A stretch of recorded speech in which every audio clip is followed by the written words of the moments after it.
네, 그럼 실질적으로 이런 병원체 사용하는 우리 몸의 시스템들 좀 이야기해 봅시다. 방어작용이라고 이야기합니다.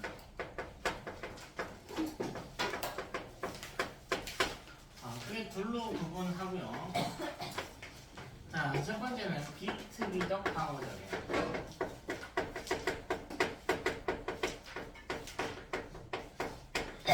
특이적이란 말을 좀 이해하면 되겠는데, 특이적이란 말은 특정 병원균에 대해서만 일어나는 방어작용인데는 비특이적이니까요, 균을 가리지 않고 어떤 균인지 어떤 바이러스인지 뭔지 가리지 않고 일어나는 방어작용을 이야기한다. 자, 둘로 나눕니다. 첫 번째는 외부 방어 시스템, 자, 두 번째는 내부 방어 시스템.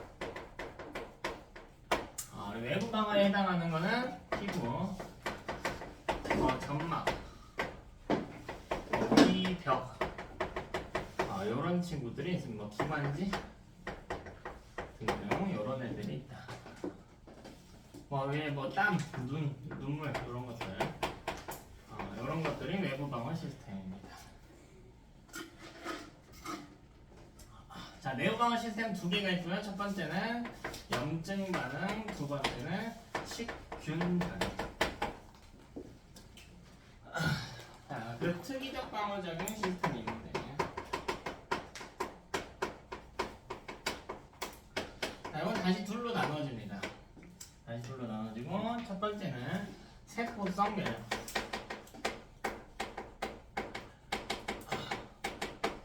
뒤편 자세히 이야기하겠지만 이건 세포 자체가요 면역작용을 한다라는 거예요. 세포가 면역작용을 한다. 자, 그런 세포가요 이제 킬러가 아니고 세포 독성 T림프구라고 하는 친구가 있고, 세포 독성 T림프구라고 하는 애가 있고, 하나 더 관여하는 애들 하나는 보조 T림프구입니다. 뭐 이름에서 보다시피 이제 보조 역할을 수행하고 있다. 네, 이름 보면 세포 독성이죠. 갑자기 세포에 대해서 독성을 가지고 있다. 이게 무슨 뜻이냐면 얘는 병원체가 들러붙어 있는 세포를 통째로 죽입니다. 그래서 세포 독성 T림프구에 감염된 세포를 제거한다. 이렇게 생각하시면 되고, 자, 하나는 체액성 면역이에요. 이건 체액, 그 중에 이제 혈액에 있는 액체 성분, 액체 성분 중에 우리 혈장이라고 부르는데 그 속에 항체라고 하는 애가 떠다니고 있습니다. 항체 전에 이야기했죠? 방어작용을 관여한다. 자, 우리 아까 병원체 인식 부위를 제가 항원이라고 불렀어요. 그 항원을 인식해서요 자폭하는 친구가 항체입니다. 자, 항체. 그리고 이 항체를 만들어내는 친구가요 형질세포예요. 이건 세포 자체가 죽이는 게 아니고 형질세포라고 하는 애가 항체라는 무기를 만들어서 항원을 제거한다라고 생각하시면 되고, 자, 그리고 하나는 기억세포야. 이 기억세포는 이따 자세히 이야기할 친구가 아주 중요한 친구거든요. 얘는 항원에 대한 정보를 기억하고 있는 친구입니다. 그래서 나중에 항원이 다시 들어왔을 때 나 걔 알아, 기억해뒀어. 저 나쁘게 생긴 놈 내가 기억해놨어. 저 바로 지금 제거해야 돼. 이런 느낌을 수행하고 있고, 자, 그리고 애도 보조 T림프구가 관여하고 있습니다. 그치? 자, 이때 우리 백혈구에 대해서 잠깐 다루고 넘어갑시다. 이 방어작용 다루기 전에 이 방어작용과 관련된 친구가 이제 백혈구거든요. 중학교 때 2학년 때 배웠죠. 우리 백혈구. 우리 소화순환하면서 혈액에 있는 성분 중에 백혈구. 그때 백혈구의 기능이 뭐라고 배웠니? 식균작용이라고 배웠죠. 그래서 실제로 세균만 잡아먹는 게 아니고요, 병원체들을 다 잡아먹는다라고 생각하시면 되는데, 그건 모든 백혈구의 역할이 아니고 우리 대식세포라고 하는 놈의 역할이야. 그러니까 백혈구는 사실 여러 개로 나눠져요. 사실 종류가 매우 많아. 뭐 호중구, 호산구 뭐 되게 많은데, 고의에서 꼭 알아야 될 것. 첫 번째 대식세포입니다. 대식세포.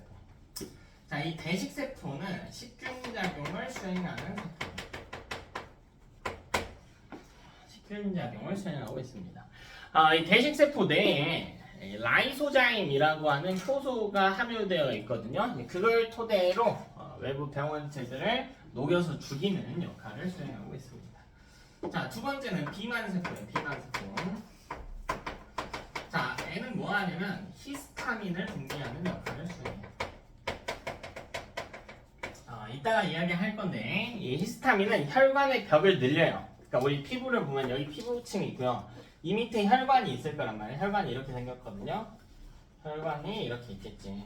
이 혈관 안에 이 면역과 관련된 여러 물질들이 돌아다니고 있고요. 여기 상처가 나면 여기 병원균이 침입할 거 아니야? 그럼 혈관에 있던 애들이 나와야 되거든? 근데 지금 벽으로 막혀 있잖아요, 이렇게. 여기에 혈관과 피부 사이 비만 세포들이 위치하고 있고요. 얘가 감지하면은 히스타민을 분비하는데 그 히스타민의 역할이 뭐냐면 이 벽을 늘려. 그럼 이 안에 있던 애들이 튀어나와서 싸울 수 있게 되는 이런 역할을 수행하고 있습니다. 자, 세 번째는 우리 비림프구예요. 비림프구. 림프구라고 하는 건 우리 골수에서 생성되고 우리 허벅지 옆쪽에 대퇴사두근 옆쪽에 이제 크게 골수가 있거든요. 주로 거기서 많이 생성이 돼. 골수에서 생성이 됩니다. 자, N은 요걸 기억하자. 어쨌든 림프구이기 때문에 골수에서 생성이 되고요. 자, 그리고 애가 태어나자마자 기능을 할 수 있는 게 아니거든. 좀 시간이 지나야 돼. 잘할 수 있게. 그걸 성숙했다라고 표현하는데 골수에서 생성되고요. 골수에서 성숙하는 특징을 가지고 있습니다. 본 메로우거든요. B가 본 뼈에 있는 골수에서 메로우 성숙한다는 뜻입니다. 자, 그리고 아까 위에 등장한 T림프구 우리 두 종류가 있었지. 세포독성 T림프구와 보조 T림프구. 자, 근데 일단 T림프구만 정리하자고. T림프구는 골수에서 생성됩니다. 어쨌든 림프구는 다 골수에서 생성이 돼요. 근데 얘가 자랄 때는 어디서 자라냐면 수련을 받는 거지. 가슴샘에서 성숙해요. 가슴샘으로 이동하여 성숙하는 특징을 가지고 있습니다. T가 이제 가슴샘이라는 뜻이야. 타이머스라고 해서 가슴샘에서 성숙하는 특징을 가지고 있다. 자, 하나씩 합시다. 일단 비트기전 먼저 합시다. 자, 첫 번째 외부 방어 먼저 합시다. 외부 방어. 자, 이 외부 방어는 기본적으로 어떤 시스템으로 돌아가냐면 저기 있는 애들. 자, 첫 번째는 물리적 장벽의 기능을 수행하고요. 물리적 장벽. 기본적으로 못 들어오게 한다는 거예요. 이 입자 사이의 틈을 좁혀서 못 들어오게 한다. 이게 첫 번째 역할인 거고. 자, 두 번째는 라이소자임이 함유되어 있어요. 라이소자임이 함유되어 있어요. 주로 어디에 함유가 많이 되어 있냐면 여기저기에 흔하게 있는데 액체 속에 많이 포함되어 있고 눈물, 땀 등등 콧물 이런 데 많이 함유되어 있습니다. 라이소자임은 직접 병원체를 제거하는 역할을 합니다. 병원체를 직접 제거할 수 있는 역할을 수행합니다. 자, 그럼 이 외부 방어 시스템이 뚫리게 되면 내부 방어 기작들이 발동하게 되는데, 자, 크게 두 종류입니다. 자, 첫 번째 염증 반응. 이건 뒤편에서 알레르기 하면서 자세하게 이야기할게요. 지금은 간단하게만 정리합시다. 자, N은 항원이 침입하게 되면, 항원으로 인식되는 부분이 침입하게 되면, 자, 아까 했던 이야기 다시 하는 거야. 뭔 이야기? 비만세포 이야기. 이 비만세포가 히스타민을 분비하게 됩니다. 그림은 이따가 할게요. 자, 그럼 무슨 일이 일어나냐면 혈관벽이 확장됩니다.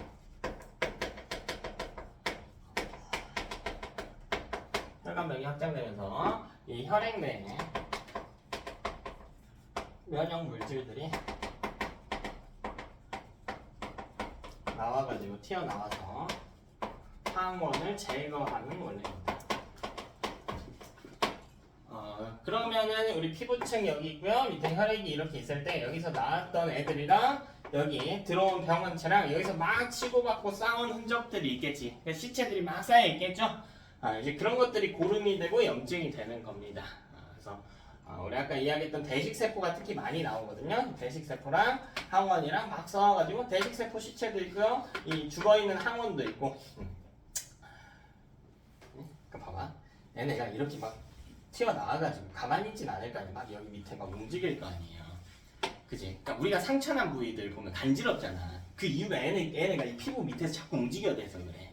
여기서 뭐 싸움이라고 움직여야 돼서 그래. 이런 걸 다 염증 반응이라고 그래. 자, 두 번째는 식균 작용. 간단해요. 우리 비트 기적은 매우 간단합니다. 자, 이 식균 작용을 뭘 이야기하는가? 얘는 대식세포가 항원을 제거하는, 병원체를 제거하는 역할을 이야기합니다. 이건 당연히 비트 기적 방어작용입니다. 별거 없잖아요.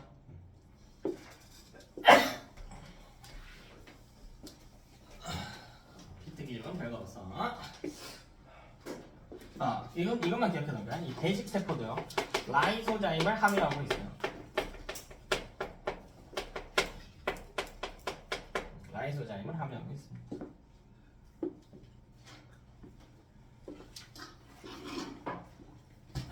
자, 그럼 우리 특이적 방어작용에 대해서 살펴보자.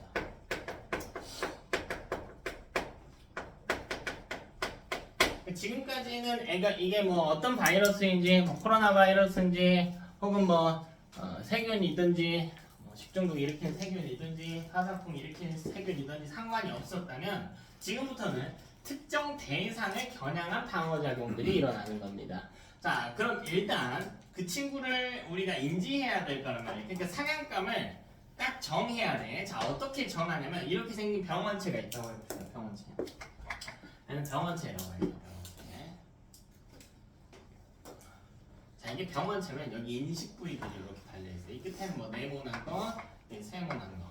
자, 이걸 병원체라고 해. 그림 좀 디테일하게 볼래? 병원체 하나에도요 항원이 여러 개가 존재할 수 있습니다. 저 튀어나와 있는 부분들이, 인식되는 부위들이 항원이야. 그럼 이걸요 일단 제거합니다. 자, 누가 제거하냐면, 자, 이렇게 이걸 실제로 이렇게 생기지 않았어.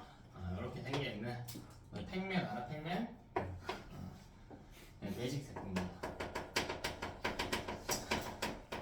이 대식 세포가 이걸 잡아먹게 됩니다. 근데 방금 이야기했잖아. 이건 식균 작용이죠. 식균 작용은 뭐라고 그랬어요? 특이적이 아니고 비특이적이라고 했지. 여기까지는 비특이적이야. 비특이적. 근데 이 뒤로부터 일어나는 과정은 앞으로 특이적 면역 과정이 될 겁니다. 그지? 여기까지는 비특이적이고요. 여기까지는 특이적이야. 그러니까 여기서 알 수 있다시피 대식세포는 비특이적 방어작용을 일으키지만요 특이적 방어작용의 시발점이 되기도 한다라는 거야. 되니? 자, 오늘 얘가 어떻게 이제 특이적 방어작용을 실시하는데요. 대식세포가 이걸 먹게 되면 이 안에 아까 라이소자임이 있다고 했잖아요. 이 라이소자임을 통해서 이 균을 분해하기 시작하거든요. 근데 막 다 녹이는 게 아니고 애가 갖고 있던 인식 부위 중에 하나를, 항원 하나를요 요렇게 똥으로 싸게 됩니다. 이걸 항원 제시 과정이라고 해요. 대식세포는 우리 몸에 아주 흔하게 널려있는 병원체에 대항한 병상이요. 그러니까 뭐 일반 육군 정도로 생각하면 돼. 너네 이제 주변에 형, 언니, 오빠, 형, 언니 만들잖아. 언니여도 되지. 안 되나? 군대 간 이 일반 장병들 생각하시면 됩니다. 자, 그래서 이렇게 생긴 나쁜 놈이 저렇게 오는데요. 이렇게 생긴 애 내가 죽였어요 하고 이야기한단 말이지. 근데 애가 혼자 오진 않을 거 아니야. 계속 전투를 하다 보니까 애가 피해를 볼 거 아니야. 대식세포 수가 실제로 줄거든요. 이런 게 일어나면. 감지하면 대식세포도 증식을 해요. 숫자를 막 늘려가지고 그 안에 자고 있던 애들 다 깨워가지고 다 끄집어 나와가지고 전투를 하는데, 그러다 보면 대식세포에 손상이 있을 거 아니야. 그러니까 더는 무리일 것 같아, 지 혼자 하기. 그래서 뭐 할 거냐면 이 외계인이 어떻게 생겼는지, 이 나쁜 놈이 어떻게 생겼는지 그 부분 하나를 잘라버리는 거야. 그래서 요거 같고요, 요렇게 생긴 나쁜 놈이 있다, 요런 모자 쓴 나쁜 놈이 있다 라고 일르러 가는 거야. 일르러. 싸움 잘하는 형님들한테, 뭐 특수부대 사람들이라거나 혹은 우리 무기 만드는 연구원들한테 전달하는 과정이 일어납니다. 이렇게 생긴 애 있는데 얘네 좀 죽여주세요, 효율적으로. 이렇게. 근데 얘네는 아직 총 들고 싸우고 있으니까 얘네가 움직이지 못하고 이걸 운반해주는 애가 있어. 그게 누구냐면 애가 보조트림프구야. 보조트림프입니다. 너네 싸우고 있어. 내가 그럼 그거 가져가가지고 이렇게 생긴 애 죽이는 무기 만들어 달라고 내가 일를게 하고 갖다 주게 됩니다. 자, 그럼 보조트림프군은요 다시 항원을 전달을 해줍니다. 자, 누구한테 가냐면 좀 무섭게 생긴 친구가 하나 있는데, 얘는 세포 독성 티림프야. 그러면 얘는 어떤 역할을 수행하냐면 일종의 특수부대 역할을 수행하고 있어요. 그러니까 숫자는 적지만 매우 높은 전투력을 가지고 있어. 보조 트림프가 가가지고 이렇게 생긴 나쁜 놈들 있다는데 가서 좀 혼내주시면 안 되나요? 하면은 애가 직접 가서 제거해요. 애가 직접 감염된 세포를 제거합니다.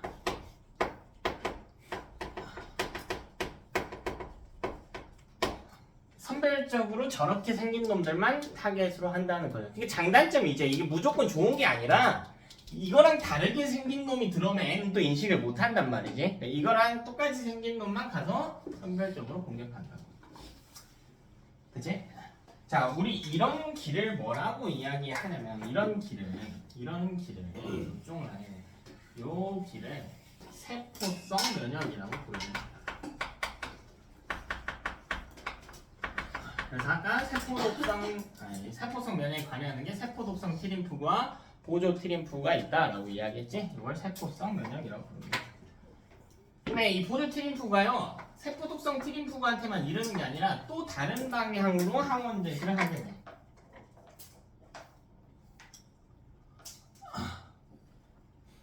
자, 그럼 여기에 있는 애 누구냐면 연구원들이거든요. 비림프라고 하는 연구원들이에요.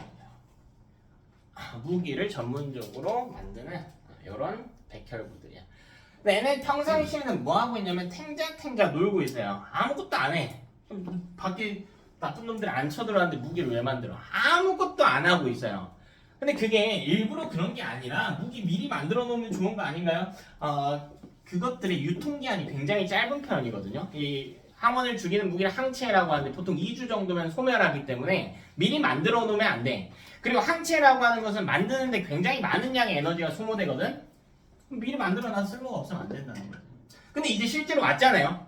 실제로 왔잖아. 그럼 얘가요, 무기 만들 준비를 하기 시작해. 그래서 새로운 형태의 세포로 바뀌게 되는데 이 친구의 이름이요, 형질세포입니다. 매우 중요해요.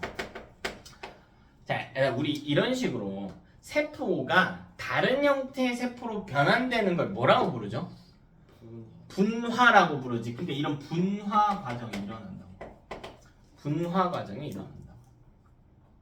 보조 티림프구는 분화해서 이렇게 되는 게 아니야. 전달하는 거예요. 근데 보조 티림프구한테 항원의 조각을 전달받은 비림프구는 형질세포로 분화한다. 이 형질세포로 분화한다는 게 무슨 뜻이냐면 평상시에는 탱자탱자 놀다가 이제 일할 준비하는 거야. 딱 이제 옷도 딱 차려입고 컴퓨터도 딱 켜고 일할 준비 딱 하기 시작하는 거지. 근데 항체 만드는 거에 에너지가 굉장히 많이 소모된다고 했잖아요. 형질세포도 보통 2주면 죽어요. 그러니까 미리 변환을 안 해 있는 형태가 되는 거라고. 오케이? 그럼 형질세포가 실제로 무기를 만든단 말이지. 자, 어떻게 생겼냐면 Y자. 그리고 이 Y자 끝에 여기 항원에 맞물리는 구조를 만들어냅니다. 이렇게. 네모난 세모난 거 인식했구나. 이거 끝에 세모난 거 인식할 수 있게. 이렇게. 이걸 우리가 뭐라고 그러냐면 항체라고 불러요. 실제 크기는 훨씬 작습니다. N은 세포고요. 이건 하나의 그냥 작은 단백질이거든요. 항체를 생성합니다. 그럼 이 항체가 항원을 제거하는 원리가 되겠습니다. 혈액 따라 이동해가지고 항원을 제거하게 된다. 네? 요거는 금방 죽어. 형질세포는 항체는 한 2주 정도면 사망하게 됩니다. 자, 그래서 이 비림프가 머리를 쓰는 거야. 어떻게 하냐면 생긴 거 봐놨어. 근데 이 생긴 거 봤으니까 이걸 죽이는 물질을 만들기 시작하면 본인도 죽는단 말이야. 얼마 못 가서 에너지를 많이 소비하면 죽게 되기 때문에 뭘 만드냐면요, 다른 형태로 분해해요. 이걸 기억세포라고 해. 이걸 기억세포라고 해. 기억세포.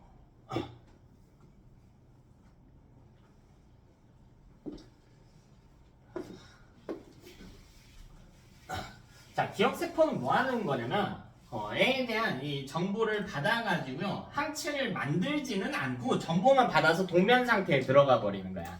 자, 이런 걸 왜 하냐면, 자, 이 과정 쭉 보면요, 아무래도 이 식균작용부터 출발해가지고 항원 제시도 하고요, 비림프가 형질세포로 바뀌어야 되고 또 항체도 만들어야 되니까 시간이 걸리잖아. 시간이 걸리죠. 근데 이게 만약 다음번에 똑같은 병원체가 출입했을 때 이 과정이 또 일어나려면 같은 시간이 소모된단 말이야. 이걸 단축시키는 방법이에요. 그래서 일부는 A에 대한 정보만 가지고 기억세포 형태로 바뀌어서 동면에 들어가는 거지. 그럼 뭐 하냐면 이 병원체가 똑같은 병원체가 다시 침입했을 때 2차 침입 시 항원이 2차 침입 시 항원의 2차 침입 시 이 기억세포가 형태를 바꿔냅니다. 뭐로 바꾸냐? 형질세포로 바꿉니다. 또 저놈이 쳐들어왔을 때요. 뭐 한 달 뒤에 쳐들어왔다고 해볼까? 근데 그럼 한 달 전에 만들어졌던 형질세포 항체는 사라져 있는 상태란 말이지. 그럼 우리 몸 면역 시스템 입장에서는요. 애가 한 달 전에 봤지만 처음 보는 애라고. 그래서 이런 걸 방지하기 위해서 기억세포를 만들어 놓는 거지. 그럼 이 기억세포가 있게 되면 애가 2차 침입했을 때 남들은 다 옳다고 했는데 나 저번에 저 새끼 봤어. 어떻게 생겼는지 알아. 나 무기 빨리 만들 수 있어. 가 된다고요. 그래서 항체를 만드는 속도를 비약적으로 상승시키는 방법입니다. 그래서 기억세포는 형질세포로 분화가 가능하죠. 근데 이번에도 마찬가지겠지. 모두 형질세포가 되면 3차 침입 시 또 문제잖아요. 그러니까 일부는 다시 기억세포로 남아있어. 근데 이건 이 밑에 끼는 분화는 아니죠, 사실. 형질세포를 만들게 되면 이번에는 애가 항체를 훨씬 더 많이 만들어내게 됩니다. 많이 그리고 빨리 만들어내게 되는 과정을 이야기합니다. 그래서 우리가 요 과정 전체를 체액성 면역이라고 해요. 항체랑 관계된 것을 체액성 면역이라고 부르게 됩니다. 그치? 자, 구분 명확하게 하셔야 돼요.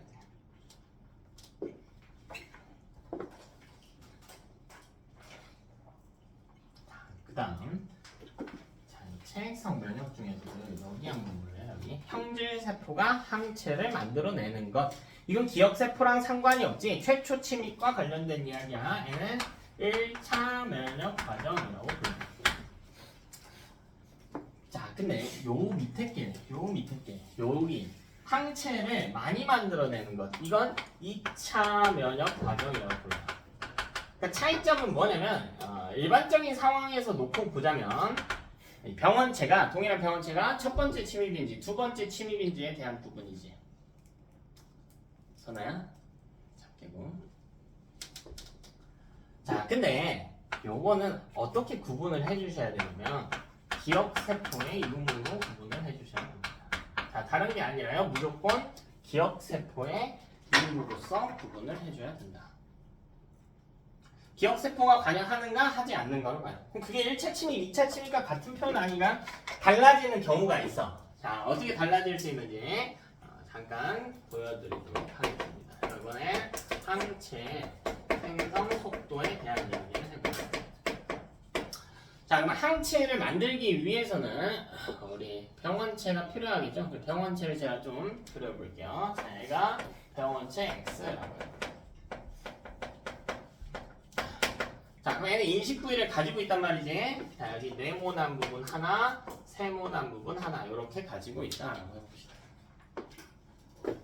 자, 그리고 이번에는요. 병원체 Y를 집어넣어 볼까요? Y는요 어떻게 생겼냐면 맨 끝에가 여기가 뭐 우리 육각형 모양으로 하나 이렇게 박혀 있다라고 해볼까요? 자, 그 다음 병원체 Z도 있다라고 이야기할 때, 자, N은 끝부분에요. 여기 세모는 똑같이 있고요. 자, 여기 별표가 하나 있다라고 해봅시다. 자, 각각 두 종류의 항원씩 가지고 있네요. Y는 한 종류네요. 정해져 있는 건 아니에요.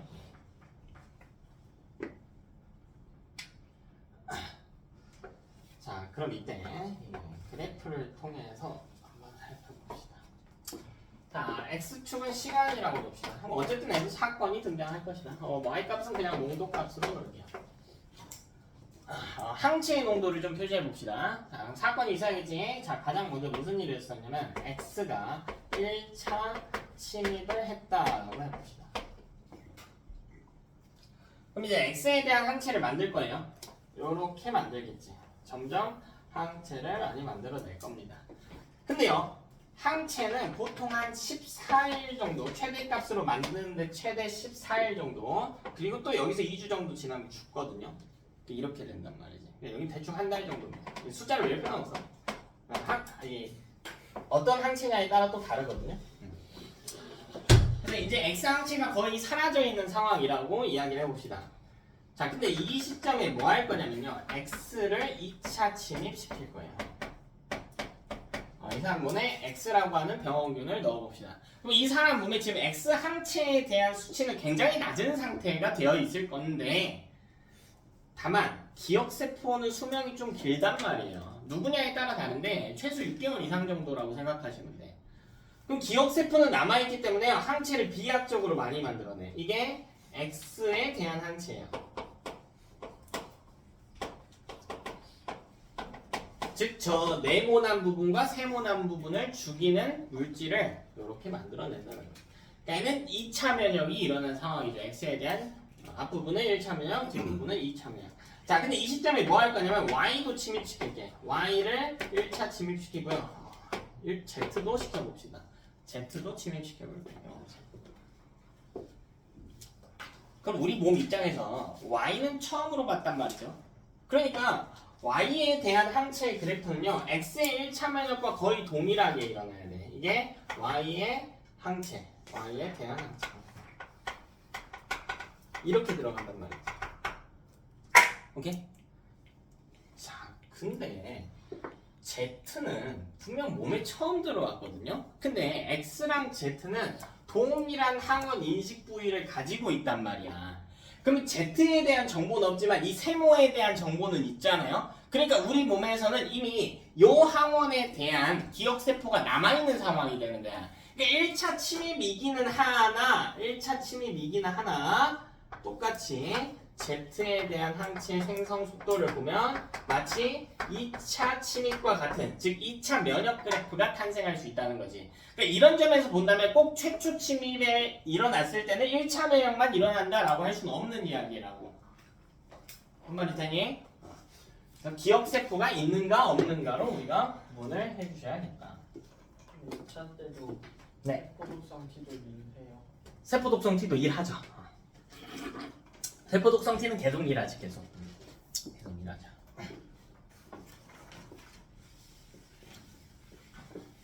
1차 면역이 일어나고 있는 와중이든 2차 면역이 일어나고 있는 와중이든 세포독성 T는 부분은 계속 일합니다. 근데 사실 병이 되게 다양하기 때문에 뭐 뒤편에 이야기할 친구긴 한데 좀 야비한 이 병원균들이 있어. 누가 있냐면 이런 림프구 자체를 공격하는 놈들이 있어요. 그러니까 우리 몸을 타겟으로 해서 어떤 질병을 일으키는 것보다는 면역 시스템 자체를 공격하는 애들도 있거든. 그런 특수적인 상황에서는 특정 면역이 못 일어날 수도 있겠지. 자, 그럼 이번에는 우리 이 면역 물질에 대한 이해를 한번 해봅시다. 면역 물질에 대한 이해를 한번 해봅시다. 자, 이 면역계에 관여하는 이 물질들을 이해를 해보자고. 자, 먼저 뭐가 필요하냐면요, 특정 질병에 걸려있는 사람의 혈액이 필요합니다. 이 혈액을 시험관에 넣어봅시다. 전에 봤던 내용이지 기억나니? 혈액 원심 분리하는 아래쪽에는 혈구가 있죠. 혈구. 위쪽에 뭐가 있니? 위쪽에는 뭐 있어? 혈장이 있지. 혈장. 자, 그럼 각각 뭐가 있냐면, 물론 혈장 안에는 뭐 무기염류도 있을 거고 뭐 다른 것도 있을 거고 하겠지만 핵심 물질은 항체예요. 항체는 혈장이 위치하고 있어.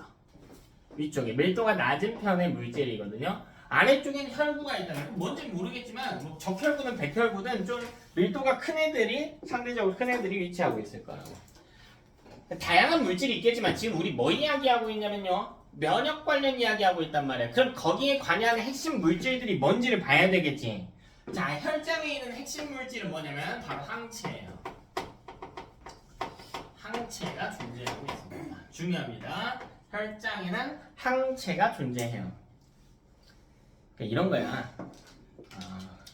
예은이가 코로나에 걸려있대. 자, 나도 코로나에 걸려있는 상황이야. 혈액이 뭐니? B형이래, B형. B형. 자, 그럼 예은이가 먼저 걸렸다고 해볼게요. 왜? 몸에서 항체를 막 만들어내고 있겠지. 나는 이제 처음으로 걸린 상황이야. 아직 내 몸에 항체가 없을 거예요. 만드는 데까지 시간이 필요하니까. 그래서 내가요, 졸라 야비한 놈이어가지고 원래 얘 이 혈액을 쭉 빼낼 거야. 얘 거 혈액을 원심 분리해요. 근데 봐봐, N B형이고 나는 O형이란 말이야. B형이 적혈구, 이 다음 주에 이야기할 건데 혈액형 이야기는 B형의 적혈구가 O형 몸속에 들어오게 되면 사망하거든요. 죽어요. 이 혈구가 응집되면서 피가 굳어지면서 죽거든. 그래서 뭐 하냐면 적혈구는 어차피 어디에 있을까? 안에 있겠지. 그 혈액을 원심 분리해가지고 이쪽만 싹 빼는 거야. 그럼 그 안에 뭐가 있어? 코로나 바이러스에 대한 항체가 존재할 때 있겠지. 그럼 나는 그냥 공짜로 항체 맞는 거란 말이지. 그러니까 훨씬 치료 속도가 빨라지는 상황일 거 아니야? 자, 그럼 이런 거를 만들 때 이 혈장을 맞는 이유가 뭐냐면, 꺼낸 이유가 뭐냐면 그 안에 있는 항체 때문이잖아. 근데 항체만 있진 않을 거 아니야? 이 안에 있는 항체 말고 다른 필요 없는 걸 걸러낸 물질을 뭐라고 부르냐면 혈청이라고 불러요. 그러니까 이 셋은 거의 같은 표현이야. 이 셋은 거의 같은 표현. 혈장, 항체, 혈청 똑같은 표현이에요. 결국 셋 다 항체에 대한 표현입니다. 혈장에 있는 끈적끈적한 물질과 면역이 필요 없는 물질들을 걸러낸 걸 혈청이라고 불러. 이해되니? 그럼 봐봐. 혈청은 주로 어떤 병에 대해서 치료의 목적이 있을까? 예방의 목적이 있을까? 치료의 목적이 훨씬 크겠지. 이건 치료 목적이죠.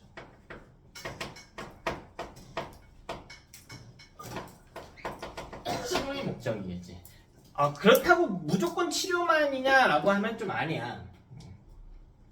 나 딱 너네 나이 때 좀비 영화를 되게 좋아했었는데 나는 그 중에 아는 전설이다. 참 좋아했던 영화. 좀 잘 만든 것 같아. 고증을 좀 잘하는데 이게 중요한 게 아니고 그 좀비 영화 같은 거 보면 이 표현이 두 개가 나오거든요. 뭐가 나오냐면 이게 번역 오류일 때가 꽤 많긴 한데 좀비 백신이 있고요. 혈청이라는 표현이 나올 때가 있어요. 이 영화에서 되게 많이 나오거든요. 그럼 우리가 이론적으로 생각을 해봐요. 혈청을 맞는 경우는 보통 병에 걸린 언제여야 돼요? 후여야겠지. 왜 후여야 될까? 항체는 생존 시간이 어떻다고 했어? 좀 짧은 편이라고 했지. 근데 한 2주 정도는 된단 말이야. 그러니까 예방을 못하는 건 아니죠. 그러니까 미리 맞아놔서 나쁜 건 아니지 사실. 물론 맞고 나서 그 병에 걸릴 때까지 시간이 어때야 돼? 좀 짧아야 효능이 있게 항체가 아직 남아있어야 되는 상황이니까 종종 물어보는데 그럼 이때 백신 맞아야 되는 거 아닌가요? 백신이 좀 더 유능해요. 이거 이따가 이야기할 건데 근데 혈청을 맞는 게 이상한 건 아니야. 그렇다고 해서 혈청 맞았으니까 물어봐라 새끼 하진 않겠지만 보통 그래서 그 영화에서 어떻게 나오냐면 혈청을 맞고요 며칠 있다 또 맞아. 며칠 있다 또 맞아. 그 항체가 계속 남아 있을 테니까. 그럼 혈구 안에도 다양한 물질이 있을 거예요. 면역에 관여하는 물질이 혈구잖아요. 그 중에 적혈구 필요 없겠지. 백혈구 이야기잖아. 뭐 있을까? 대식세포 있겠죠. 비만세포 있겠지. T림프구 있겠죠. B림프구 있겠지. 형질세포 있겠지. 기억세포 있겠지. 병에 이미 걸려있는 놈 혈액이라고 했잖아. 근데 대식세포는 나도 있어. 보조 T림프구도 나도 있어요. 형질세포 나도 금방 만들어요. 세포독성 T림프구 나도 있어. 근데 내가 유일하게 아직 안 걸렸다면 가지지 못한 게 있잖아. 혈구 중에 뭐예요? 기억세포지. 그러니까 다른 게 당연히 있지만 여기서 핵심이 되는 건 뭐예요? 기억세포죠. 기억세포지. 그럼 N은 주로 뭐의 목적이겠니? 예방의 목적이죠. 남의 병 걸린 사람의, 그러니까 이거는 감염된 사람의 혈액을 이야기하는 거예요. 이 혈액을 정상인에게 혈장과 혈구를 나눠서 주사할 때 그 특징을 구분해야 된다고. 근데 요런 부분들은 아무래도 이식받는 사람에서 좋은 건 아니에요. 결국 이 서로 다른 사람 간의 혈액이든 뭐 장기든 이런 걸 주고받을 때 면역 반응들이 많이 일어나면서 몸에 절대 좋지 않은 효과들을 만들어내거든요. 근데 이 사람이 기억세포를 받았지만 우리 몸에서는 이런 것들에 대해 익숙하지가 않은 상태이기 때문에 아무래도 좀 거부 반응들이 발생한단 말이야. 그래서 거부 반응이 발생하지 않도록 하는 방식도 있어. 그걸 우리가 뭐라고 부르나? 백신이라고 부르죠. 백신. 지금 이 사람의 혈액을 이식 받은 게 문제가 되는 거잖아요. 내 피가 아닌 게 문제가 되는 거지. 그럼 내 피를 이용을 해보자는 게 바로 백신입니다. 자, 백신은 뭐 만드는 게 목적이냐면 기억세포 만드는 게 목적이에요. 근데 남의 걸 받는 게 아니고 내 몸에서 만들어내겠다가 돼야 되는 거예요. 근데 내 몸에서 기억세포 만들려면 결국 항원에 감염이 되어야겠지. 근데 이게 이상하잖아. 이게 이상하잖아요. 기억세포 만들려고 병에 걸린다? 이거 좀 이상하잖아. 그래서 인위적으로 만드는 건데 어떻게 만드는 거냐면 이렇게 생긴 병원체에 항원 인식 부위가 있다면 얘를 반 잘라버려요. 병원체를 죽여놔. 반 죽여놔. 진짜 말 그대로 반 죽여놔. 그럼 이 병원체가 우리 몸에 나쁜 영향을 많이 끼칠까? 그러진 못하겠죠. 다만 이게 들어왔잖아? 그럼 대식세포가 이거 먹는단 말이지? 근데 이 항원을 살려놓는 거지. 그 항원을 가지고 기억세포만 만들어 놓고 몸의 악영향을 최소한으로 줄여놓은 거란 말이야. 그러니까 백신과 같은 표현이 뭐냐면 백신은 항원을 집어넣는 거야. 단 어떻게 해놓은? 좀 죽여놓은. 그치? 약화된 항원을 약화된 항원을 집어넣는 겁니다. 그러니까 백신은 면역 물질이 아니죠. 백신 그 자체는 면역 물질이 아니지. 항원이니까요. 굳이 따지자면 안 좋은 놈이죠. 안 좋은 놈. 그럼 우리 몸에서 기억 세포를 형성할 수 있게 된다는 거예요. 그럼 실제 침입 시 곧바로 2차 면역 과정이 일어날 수 있도록 유도하겠다라는 겁니다. 되니? 그러니까 백신과 같은 원리는 감염된 사람의 혈액에 있는 혈구를 맞는 거예요.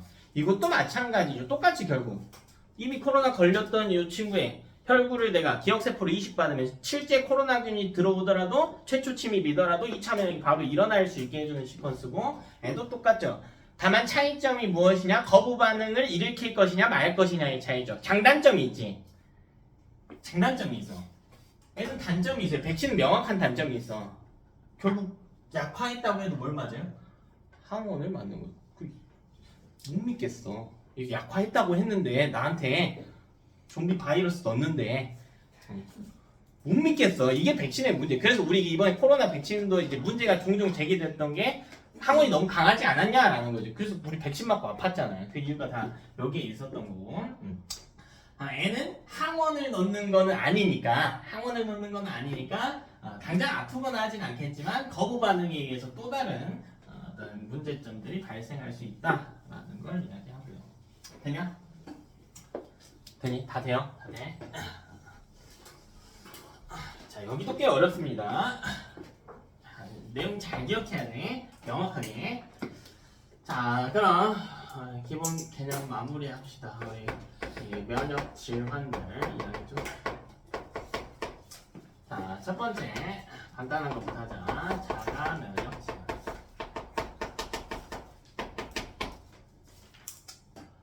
뭐 여러 종류가 있지만 대표적으로 류머티즘 관절염이. 자, 이건 면역계가 스스로의 몸을 공격하는 경우. 몸을 구성한 성분을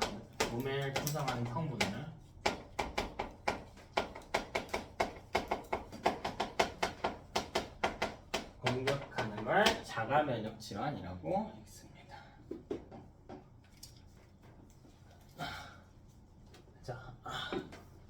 자, 두 번째로는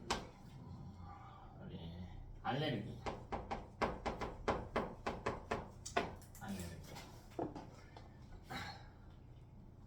자, 알레르기를 좀 쉽게 이야기하자면 이 염증 반응에 이상이 생긴 경우를 이야기합니다.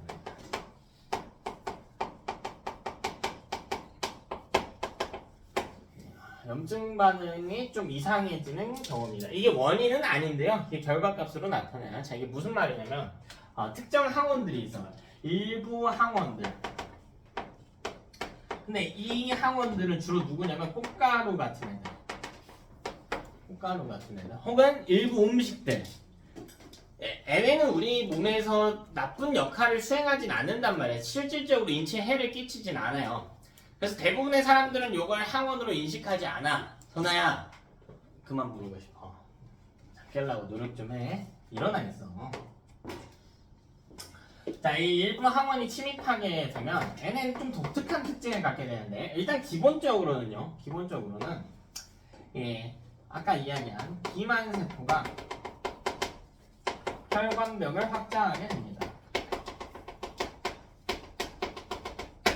기본적으로는 비만 세포가 혈관벽을 확장하게 돼요. 왜? 히스타민을 분비할 테니까. 자, 그럼 여러 면역 물질들이 항원을 제거합니다.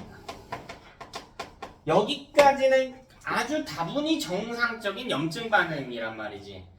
그럼 보통 이 이후에는 어떻게 돼야 되냐면 항체들이 제거가 돼야 돼. 항체 이제 필요 없을 거 아니야?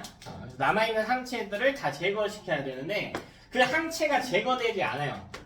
근데 이 이후에 어떻게 해야 되냐면 이 이후에 항체가 비만 세포에 붙게 됩니다.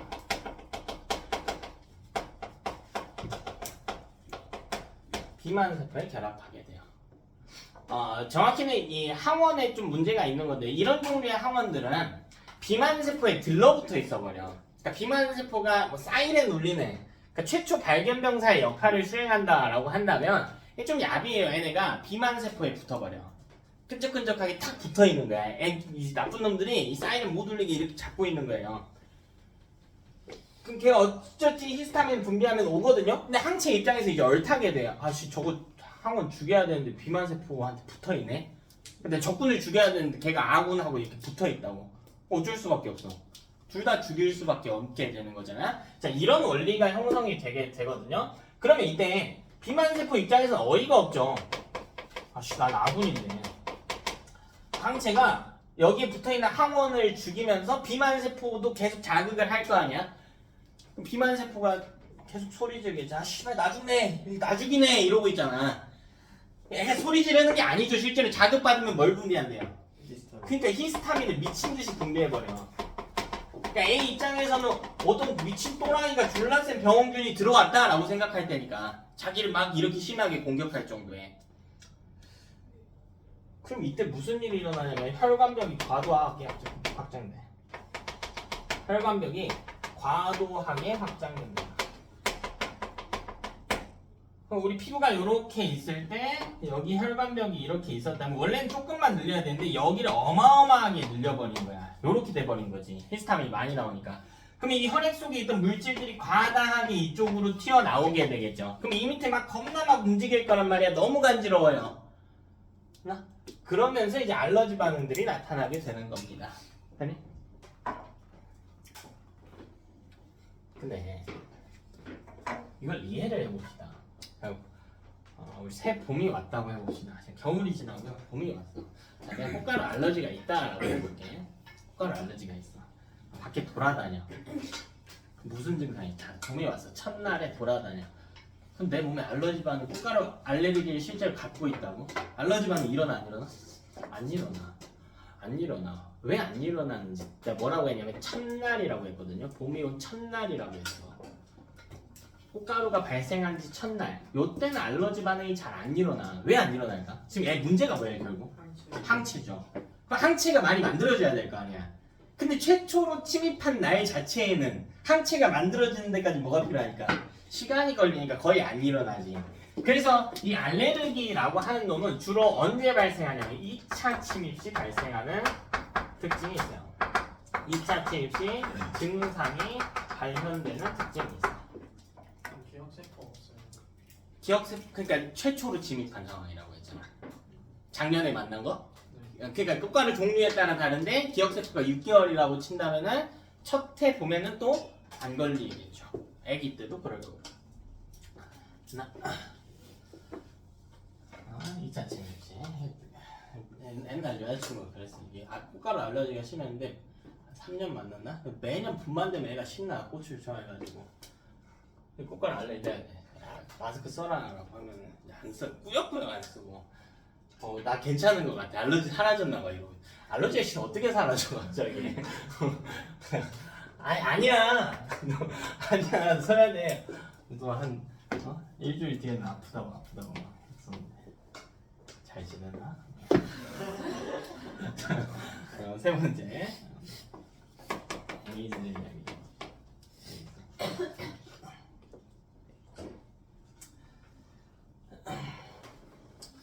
자, 이거는 이제 이뮤노 디지즈 신드롬이라고 해서 이제 몸의 면역 체계가 망가져 버린 경우를 이야기합니다. 그러면 에이즈는 질병의 이름이고요. N은 바이러스에 감염되는 질병이거든요.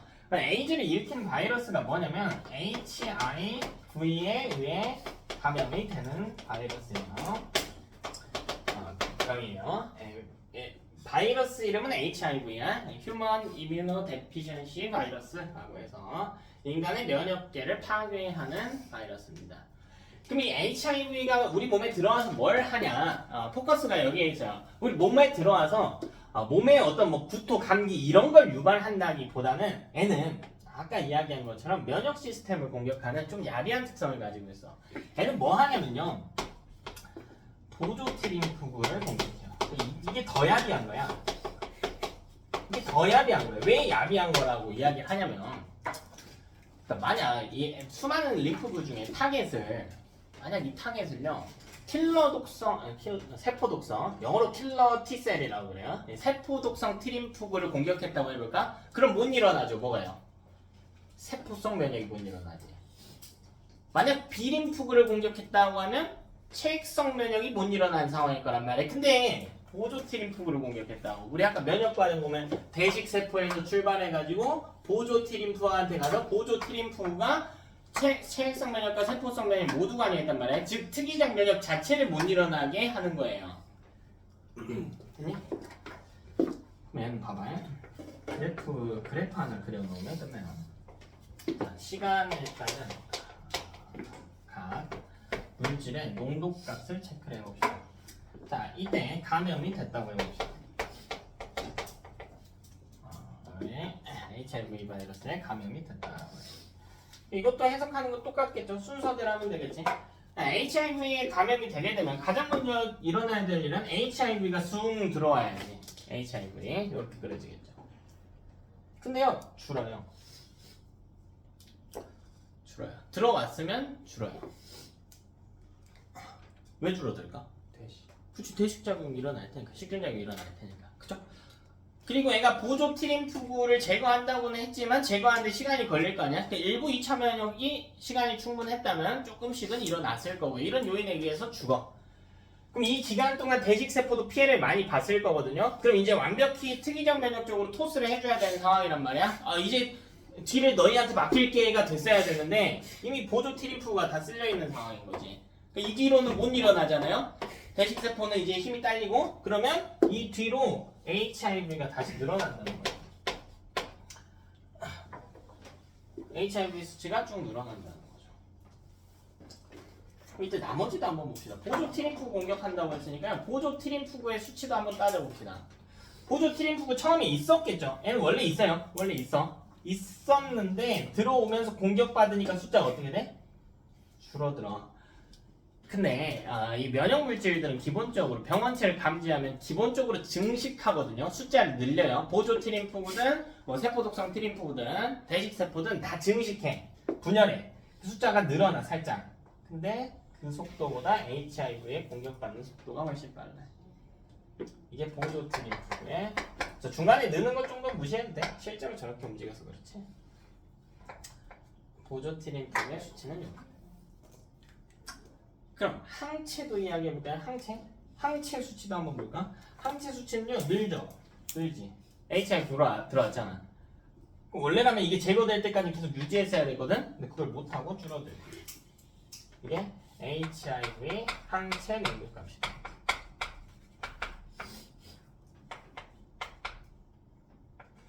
항체값을 뭐 세포독성 트림프구도 비슷하게 변하겠지만 엑셀은 주로 이거 나타내줍니다.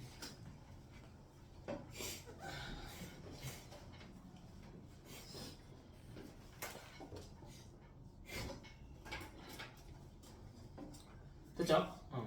이렇게 이렇게 하면 오늘 진도는 다 했고 문제 몇 개만 지금 마무리할게.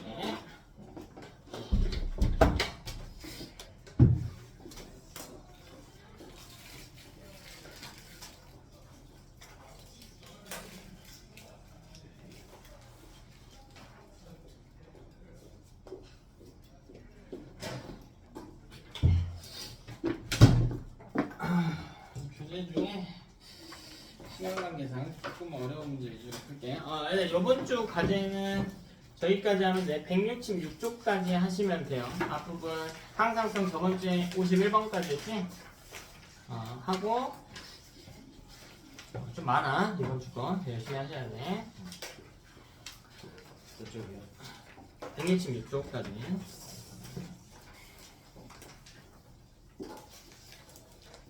167쪽까지네. 167쪽까지. 많아 이번 주. 시험 한 달도 안 남았다. 그죠? 열심히 하셔야겠죠. 한 문제만 풀게요. 시간관 계산. 166쪽 한번 봐볼까요? 얘는 시험에 거의 100% 나오는 내용이고요. 변형된 형태의 문제도 많기 때문에 이 문제 자체를 푸는 것보다 내용 이해 완벽하게 하셔야 됩니다. 42번 볼게. 자, 실험 과정. 유전적으로 똑같고요. X랑 Y에 노출된 적이 없는 생쥐 3마리를 준비하겠대. 자, 그리고 생쥐 중에 한 놈 기억에 X랑 Y를 주사하겠대. 그럼 이 기억 몸속에서는 항체든 뭐 X랑 Y 둘 다에 대한 항체든 기억세포든 이제 만들어지겠죠. 자, 다 2주 후에래. 왜? 2차 면역이 일어나면서 기억세포가 만들어지고 항체가 만들어지는데 시간이 필요할 테니까. 자, 그래서 뭐 했냐면 기억에 주사한 이 기억 생쥐에 주사한 기억세포를 분리했대. 혈액에 있는 밑에 부분, 혈구 부분을 분리했대요. 그럼 X, Y에 대한 기억세포가 있을 테고, 자, 그리고 나서 니은과 디귿이라고 하는 새로운 생쥐에 X를 주사했대. 그 전에 이제 기억세포 니은에 주사해놨고, 그지? 니은과 디귿에 X라고 하는 병원체를 주입했고, 그리고 Y도 시간이 지나고 주사를 해줬대. 자, 그럼 기억이 만들어낸 기억이라고 하는 이 생쥐가 만들어낸 X랑 Y에 대한 기억세포가 니은 몸속에 들어가 있겠죠.